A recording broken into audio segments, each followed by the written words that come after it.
ప్రయత్నాలు చేసినా మా తెలంగాణ ప్రయోజనాలకు భంగం కలుగుతుంది. కేంద్ర ప్రభుత్వం, ఆంధ్రప్రదేశ్ ప్రభుత్వం తెలంగాణ ప్రజల ప్రయోజనాలను ఫనంగా పెట్టి గోదావరి జలాలను రాయలసీమ పెన్నా బేసిన్కి తరలిస్తున్నారు. ఇది మాకు తీరని అన్యాయము అని చెప్పి కోర్టుకు వెళ్ళినప్పుడు మనకి న్యాయం జరుగుతుంది. ఈరోజు అందుకే చంద్రబాబు నాయుడు గారికి నేను సూచన చేస్తున్నా, మీరు పక్క రాష్ట్ర ముఖ్యమంత్రి, కేంద్రంలో మీకు పలుపాడి ఉండొచ్చు, మోడీ గారు మీరు ఏం చెప్తే అది వినొచ్చు. అంత మాత్రాన మీ ప్రాజెక్టులకు అన్ని అనుమతులు వస్తాయని మీరు అనుకుంటే అది భ్రమ.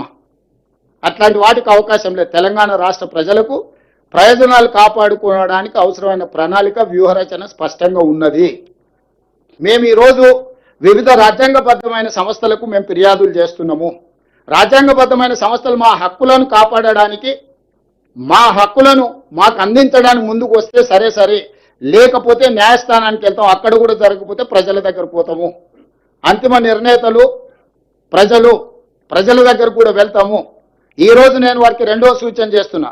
ఈరోజు 3000 టీఎంసీల మిగులు జలాలు గోదావరిలో ఉన్నాయి అని మీరు నమ్మితే, చంద్రశేఖరరావు చెప్పిండని కాదు, చంద్రబాబు నాయుడు గారు నమ్మినప్పుడు గోదావరి బేసిన్ మీద తెలంగాణకు 968 టీఎంసీల నీటి కేటాయింపులు ఉన్నాయి.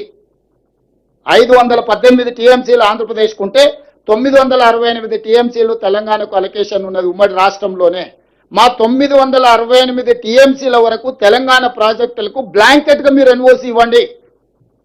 మా తెలంగాణ ప్రాజెక్టులకు 968 టీఎంసీలకు వాడుకోవడానికి సంపూర్ణమైన అనుమతులు వచ్చిన తర్వాత మేము ఆ ప్రాజెక్టులు కట్టుకున్నాక ఇంకా నీళ్లు కిందికి పోతే అది వరద.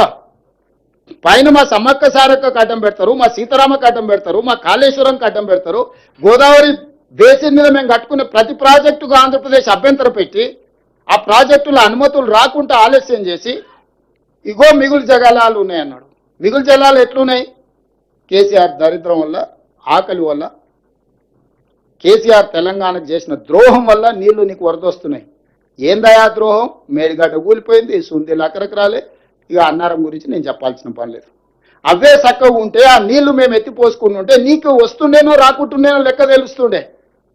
ఇవాళ వల్ల పూర్తి చేయడానికి ఖర్చు పెడదామంటే నిధులు లేవు, నీళ్ళు ఆగుతలేవు, అవి కిందికి పోతూనే ఉన్నాయి. ఇగో కింద నీళ్లు ఉన్నాయి కదా నేను ఎత్తుకపోతానే ఆయన తయారైండు. సరిగ్గా చూడు, రేపు పొద్దుగాల చంద్రబాబు నాయుడు గారు ఈ మీటింగ్ మినిట్స్ తీసుకొస్తాడు. వీళ్ళు కాదు, చంద్రశేఖరరావు గారు చెప్పారు 3000 టీఎంసీలు సముద్రంలో పోతున్నాయి, తెలంగాణ వాళ్ళకి ఏ నష్టం ఉందా? సముద్రంలో నేను కొన్ని తీసుకొని బాగుపడతా అంటే మీకేం కష్టం వచ్చింది? మా చంద్రశేఖరరావు మంచోడే కానీ రేవంత్ రెడ్డి ఎందుకు ఇట్లా చెప్తున్నాడు అని ఆయన తయారవుతాడు. అందుకే మీడియా మిత్రులారా, ఈరోజు స్పష్టంగా రాజకీయాలకు అతీతంగా మనందరం ఒక దగ్గర కూర్చొని చర్చించుకొని ముందుకు వెళ్ళాలి. ఈరోజు కేంద్ర ప్రభుత్వం మీద ఒత్తిడి తీసుకురావాలి.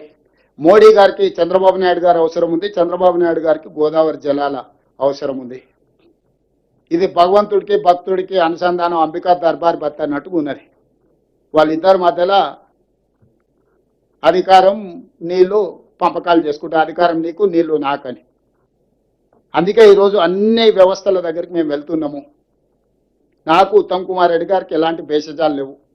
అందరినీ కలుస్తాం, అందరితో మాట్లాడతాం, సమస్యకు పరిష్కారం కనుగొనడానికి చూస్తాం. కాకపోతే లీగల్ ఫైట్ ఎట్లా చేయాలి, పొలిటికల్ ఫైట్ ఎట్లా చేయాలి, టెక్నికల్గా ఎట్లా ఫైట్ చేయాలో ఫైట్ చేస్తాం. చివరిగా చంద్రబాబు నాయుడు గారికి నా సూచన ఒకటే, ఇది మనం గ్యాప్ పెంచుకోవడం, దూరం పెంచుకోవడం ద్వారా పరిష్కారం కాదు. మీరు ఢిల్లీలో మోడీ గారిని ఒత్తిడి తెచ్చి అనుమతి తెచ్చుకోవడం వల్ల ఇవి పూర్తి కావు. కాబట్టి మా తెలంగాణ ప్రాజెక్టులో గోదావరి బేసిన్ మీద 968 టీఎంసీలు, కృష్ణా బేసిన్లో పరివాహక ప్రాంతం ప్రకారం మాకు ఒక 555 టీఎంసీల నీళ్ళు వస్తాయి. దాని బేసిస్ మీద మేము కొన్ని ప్రాజెక్టులు కట్టుకుంటాం. ఈ రెండింటికి మీరు క్లియర్గా అనుమతి ఇవ్వండి. ఆ తర్వాత ఎన్ని సముద్రంలో పోయే నీళ్ళు మీరు ఎన్ని తీసుకుపోయినా మాకు అభ్యంతరం లేదు. 3000 మీరు ఎన్నైనా తీసుకెళ్ళండి.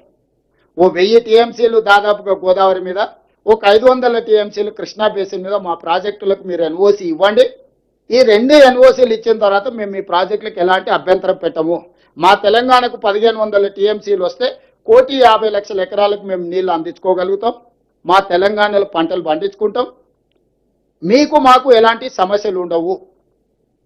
వ్యక్తులుగా కాదు, ఇది 2 సంస్థలు, 2 రాష్ట్రాలు. ఈ రాష్ట్రాల ప్రజల ప్రయోజనానికి కృష్ణా బేసిన్ మీద ఒక 500 టీఎంసీలు, గోదావరి బేసిన్ మీద దాదాపు ఒక 1000 టీఎంసీలకు మీరు బ్లాంకెట్ ఎన్ఓసి ఇవ్వండి.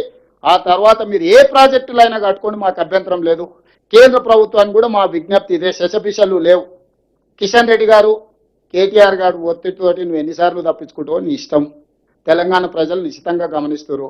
రేపు సిఆర్ పాటిల్ దగ్గరికి వెళ్ళడానికి మాకు టైం ఉంది. కిషన్ రెడ్డి గారిని రిక్వెస్ట్ చేసినాం, ఢిల్లీలోనే ఉన్నారు కాబట్టి మీరు కూడా మాతో పాటు రండి. సిఆర్ పాటిల్ దగ్గరికి వెళ్ళి తెలంగాణ ప్రజల ప్రయోజనాల గురించి మాట్లాడతామని మా మంత్రి గారు ఆల్రెడీ విజ్ఞప్తి చేసిండ్రు. వారిని కూడా మాతో కలిసి రావాల్సిందిగా, తెలంగాణ ప్రయోజనాల కోసం పాటుపడాల్సిందిగా విజ్ఞప్తి చేస్తున్నా. మీకు యూనివర్సల్ వాటర్ లాస్ మీరు ఒకసారి చదువుకోండి. యూనివర్సల్ వాటర్ లాస్ ప్రకారం పరివాహక ప్రాంతం వాడుకున్న తర్వాతనే దిగువ ప్రాంతాలకు నీళ్ళు ఇవ్వాలి. నెంబర్ 1. దిగువ ప్రాంతాలలో ఉన్న పరివాహక ప్రాంతానికి నీళ్లు సరిపోయిన తర్వాతనే ఇంకొక బేసిన్కు నీళ్లు తరలించాలి. ఈరోజు గోదావరి బేసిన్లో ఉన్న ఆయకట్టుకు నీళ్లు ఇవ్వకుండా ఇతర బేసిన్లకు తరలించడానికి వీల్లేదు. Point number 1. ఇట్లాంటి వాదన వల్లనే ఈ వాదనలు వితండవాదంగా మారే తెలంగాణ రాష్ట్ర ఉద్యమం వచ్చి తెలంగాణ రాష్ట్రం ఏర్పడిన తర్వాత ఈ ప్రాజెక్టుల నిర్మాణం కోసము, నిర్వహణ కోసము, వివాదాల పరిష్కారం కోసం గోదావరి రివర్ మేనేజ్మెంట్ బోర్డ్ అని పెట్టినరు.